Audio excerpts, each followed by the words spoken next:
Om Namo Bhagavate Vasudevaya. Om Namo Bhagavate Vasudevaya. Narayanam Namaskrutyam Naram Chaiva Narottamam Devi Saraswati Vyasam Tato Jayamudirayed Nashtaprayeshu Bhatreshu Nityam Bhagavata Sevaya Bhagavati Uttama Shloke Bhaktir Bhavati Naishtaki. Hare Krishna. Grandraj Śrīmad-Bhāgavatam ki jai. So welcome everyone for today's Śrīmad-Bhāgavatam study. We are reading Śrīmad-Bhāgavatam, 3rd canto, 4th chapter, titled as Vidurji approaches Maitreya Rishi, text number 18. Yesterday we learned how Uddhavji is speaking to Lord Krishna. When Uddhavji got a chance to take darshan of Lord Krishna before Lord Krishna departed from this world, Lord Krishna was sitting by Saraswati river. He was resting leaning against the banyan tree, and Lord Krishna was relaxing and he was meditating. He was thinking about how he can wind up his pastimes. And at that time, Uddhavji approached Lord Krishna, and by accident, Maitreya Rishi was also there. And Uddhavji is speaking to Lord Krishna, and in the shloka number 18, Uddhavji is saying to Lord Krishna, Gnanam param swatmaraha prakasham provacha kasme bhagavan samagram apekshamano grahanaya bhartar Vadanjasayada Vrujinam Tarema. Uddhavji is saying to Lord Krishna, my dear Lord Krishna, can you please kindly explain to us, if you think us as competent to receive it, that transcendental knowledge which gives enlightenment about yourself and which you explained it to before to Brahmaji. So here Uddhavji is requesting Lord Krishna that, hey Lord Krishna, you instructed the transcendental science of Śrīmad-Bhāgavatam to Brahmaji. So I want to learn it from you. If you think that I am competent enough, then can you please tell me that same science which you told to Brahmaji. So this is the request. This is how we approach a spiritual master, and we become very humble and ask him to enlighten us with the knowledge if he feels comfortable. In the life, it is very important to be humble in all relationships, especially when we deal with devotees. Very, very humble. Trinadapi sunichena tarorapi sahishnuna amanina manadena kirtaniya sadahari. So more humble we are, more Krishna is pleased with us. Humbleness means that we give up our ego for our own selfishness and just serve unconditionally by keeping Krishna in the center of all the activities. That is humbleness. So in the purport, Srila Prabhupada ji writes, a pure devotee like Uddhava has no material afflictions because he engages constantly in the transcendental loving service of the Lord. So this is one of the qualification of a Shuddha Bhakta. Manmana bhava mad bhakto madhyaji mam namaskuru. We were learning this yesterday in the Bhagavad Gita class. Devotee is always engaged with mind and intelligence, always thinking about Krishna. Mana bhava mad bhakto madhyaji mam namaskuru. Always worshipping Krishna, always remembering Krishna, always glorifying Lord Krishna, chanting Krishna's holy name, his pastimes. And that is the purpose of our life. There is no other purpose to the human life other than constant remembrance. Satatam kirtayantam mam yatantasya dhadavrata. So if we keep on doing it, then there will be one day when we will be purified. At this time, actually we are not purified. But if we constantly remember Krishna's name, all the lust, all the anger, all the greed, all the enviness, everything will disappear from the heart. But only process is keep on doing, constantly engaging in service of Krishna. Engaging constantly in the transcendental loving service of the Krishna. So Krishna, his name and his pastimes are so powerful that they will automatically clean all the dirt from the heart. Only thing is that we should not give it up constantly. Satatam kirtayanta. A devotee feels afflicted without the association of Lord. अगर भगवान का संग नहीं मिला भक्त को तो भक्त लगता है कि जीवन का कोई अर्थ नहीं है. So always seek for the association of devotees, seek for the association of Lord Krishna, and constantly remember reading Śrīmad-Bhāgavatam and Bhagavad Gita. Actually, Srila Prabhupada said once, somewhere I read this, that if you read Bhagavad Gita, if you read teachings of Lord Chaitanya, or if you read Nectar of Devotion, these are the three books, even if you don't get a chance to read Śrīmad-Bhāgavatam. If you read Bhagavad Gita, Bhakti Rasamrita Sindhu, which is Nectar of Devotion, and teachings of Lord Sri Chaitanya, these three books are good enough to generate pure love for Krishna in your heart. And then comes Śrīmad-Bhāgavatam. Of course, if you get opportunity, you should read Bhagavatam as well. And Bhagavatam is Nityam Bhagavata Sevaya. Every day reading one shloka of Bhagavatam, because to read entire Bhagavatam at a stretch is very challenging. So every day reading small pieces of Bhagavatam, one shloka at a time. And then along with that, we remember, recite Śrīmad Bhagavad Gita. And if you get a chance, read Nectar of Devotion and teachings of Lord Chaitanya. That will give us association of Krishna. Actually, my experience, my realization is that more we read, more we associate with Krishna. And then we get more encouragement to chant Krishna's holy name also. Constant remembrance of Lord's activities keeps the devotee alive. This is another important sentence by Srila Prabhupada. भगवान की लीलाओं का constant स्मरण करना, पढ़ना उनके बारे में और उसको याद करते रहना. Constant teachings of Krishna as well as pastimes of Krishna. Constantly, every day, every second of the time. And therefore, Uddhava requested that Lord, please enlighten him with the knowledge of Śrīmad-Bhāgavatam as he instructed to Brahmaji.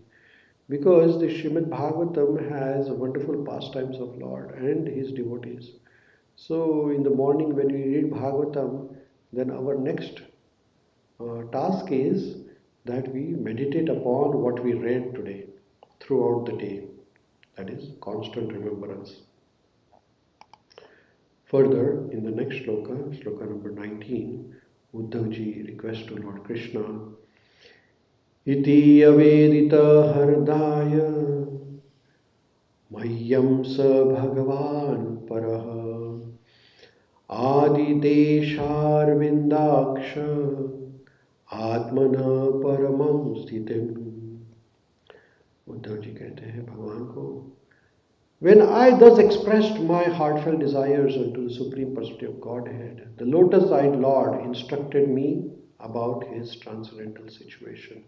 So Uddhavji is saying here that Lord accepted the request of his, and Lord Krishna instructed me about his transcendental. So then Lord Krishna instructed the science of Śrīmad-Bhāgavatam to Uddhavji, and that instruction is called as Uddhava Gita. So if you read 11th canto of Śrīmad-Bhāgavatam, that is where these instructions of Lord Krishna to Uddhavji are explained in more detail there in 11th canto. So we'll get that when we reach there. Purport by Srila Prabhupada. The words Paramam Sthitim are significant in this verse. The Lord's transcendental situation was not even spoken of to Brahma when the 4 verses of Śrīmad-Bhāgavatam were explained. Okay, here it is. These 4 verses of Śrīmad-Bhāgavatam, this is called as Chaturshloki Bhagavatam. There is like Chaturshloki Bhagavad Gita. There are 4 shlokas in Bhagavad Gita. Similarly, there are 4 shlokas in Bhagavatam. These are called Chaturshloki Bhagavatam. If you read these 4 shlokas of Bhagavatam, which is as good as reading the summary of entire Śrīmad Bhagavatam actually. But that does not mean that we stop at 4 shlokas only. But the Lord's transcendental situation was not spoken of to Brahma when the 4 Chaturshloki Bhagavatam was spoken. This transcendental situation comprises his dealings with the devotees engaged in transcendental loving service as exhibited at Dwarka and Vrindavan. When Lord explained his specific transcendental situation, it was meant for Uddhava only, and therefore Uddhava particularly said, Mahyam, unto me, although the great sage Maitreya was sitting there. So, why Lord Krishna spoke it particularly to Uddhava and not addressing it to Maitreya Rishi? Because Lord's pastimes in Dwarka and Vrindavan are not or cannot be understood by the person who is not devotee, because these are transcendental and guhya pastimes, and that is beyond the range of material acceptance. Actually, our mind and senses have limitation. It cannot go beyond certain limits. Beyond that limit, mind and our senses cannot even imagine Lord Krishna's potency.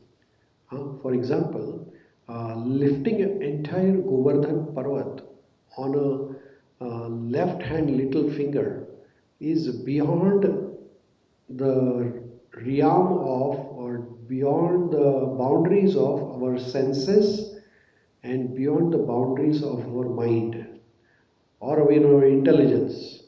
Our mind, intelligence, senses cannot fathom that a little boy, 7 years old boy, can lift a mountain for 7 days and 7 nights. This cannot be understood by the material calculation, and that is why it is transcendental. So, when the Lord explained his transcendental situation, it was meant for Uddhava only. Because Maitreya Rishi, although the great sage Maitreya was also sitting there. Why? It addressed to Uddhava, because such transcendental situation is hardly understood by those whose devotion is mixed with speculative knowledge or fruitive activities. This is very important. That you cannot understand Lord Krishna by the mental speculation. You cannot speculate or imagine, because this is only with complete 100% faith in Krishna. There is nothing else here, and the faith works actually. For the devotees it works, and that is why Lord Krishna is addressing this transcendental, or you can say the guhya, very very confidential pastimes to Uddhavji, because Uddhava can only understand it. The Lord's activities in confidential love are very rarely disclosed to the general devotees who are attracted by devotion mixed with knowledge and mysticism. You see, generally people are attracted towards the mysticism, magical things. If somebody does some magical things, he brings something from the air in his hand, or somebody tells you about your future, or somebody tells about your past, and oh, this person doesn't know anything about me, but he has told me about my past. So those are mysticism. This is called Tantra Vidya. With the Tantra Vidya, actually, you can know somebody's past or future also. But that's just an art, right? But to understand the transcendental pastimes of Lord, you need devotion. And that devotion has to be pure devotion, not to be mixed with uh, uh, not to be mixed with material knowledge or material so-called magical power, mysticism. Only pure devotees, and that's why only Uddhava was told about it. Such activities are inconceivable pastimes of the Lord. So these are inconceivable pastimes. Bhagavan Krishna, his activities are inconceivable. For example, Lord Krishna married to 16,108 gopis and then building a palace for each of them and staying with each and everyone at the same time. So Lord Krishna expanded himself in 16,108 times. So this is beyond material or spiritual, material or intellectual speculation. Nobody can even imagine this expansion of Lord Krishna.